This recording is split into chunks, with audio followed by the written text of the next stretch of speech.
Hi, I'm Annie Fitzsimmons. I'm your Washington REALTORS legal hotline lawyer. And in this seller's market, I've received a question from buyer brokers that expresses frustration.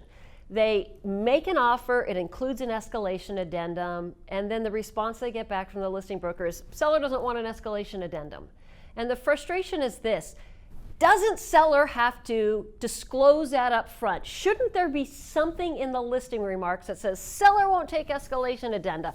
And how can there be a statewide form that's available for buyers and buyer brokers to use in writing an offer and seller and listing broker to say, we won't take that form? Well, buyer brokers, unfortunately, sellers dominate the market right now.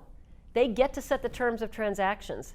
And I have to say that a lot of sellers and even listing brokers don't know at the time that the property is listed that the seller doesn't want an escalation addendum. What do I mean by that? How many offers is a seller going to get? Do you know when you list the property how many offers a seller is going to get? Of course not. You don't know that. You don't have a crystal ball. Let's assume that they get more than one.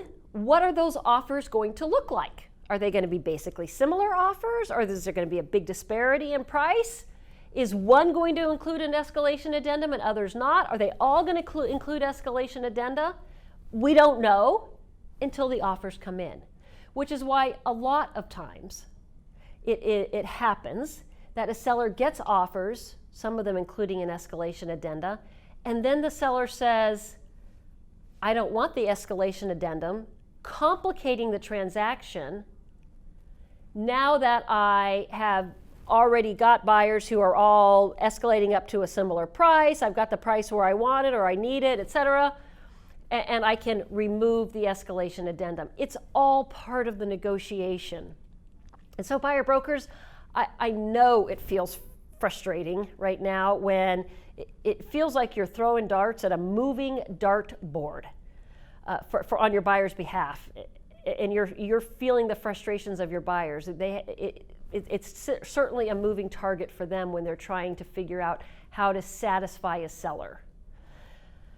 But buyer brokers, remember that when you express frustration to me as a hotline lawyer, that's fine. You can rant to me all you want in the form of a hotline question. But when you take that rant and express it to your buyer, and with that rant, you create a bad perception of the broker or the seller in this transaction.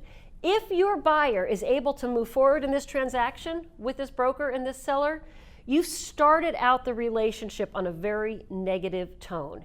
The fact is, negotiations right now are very fluid. Sellers dominate the market, they dominate the negotiations. Buyer brokers, you have to be able to be resilient when you represent your buyer. You cannot create a set of expectations as this is exactly how it's going to happen or even how we think it's going to happen. Instead, buyer brokers, bring flexibility, bring resilience to your negotiations, be communicative with the listing broker, pick up the phone, talk to the listing broker if the listing broker will talk to you.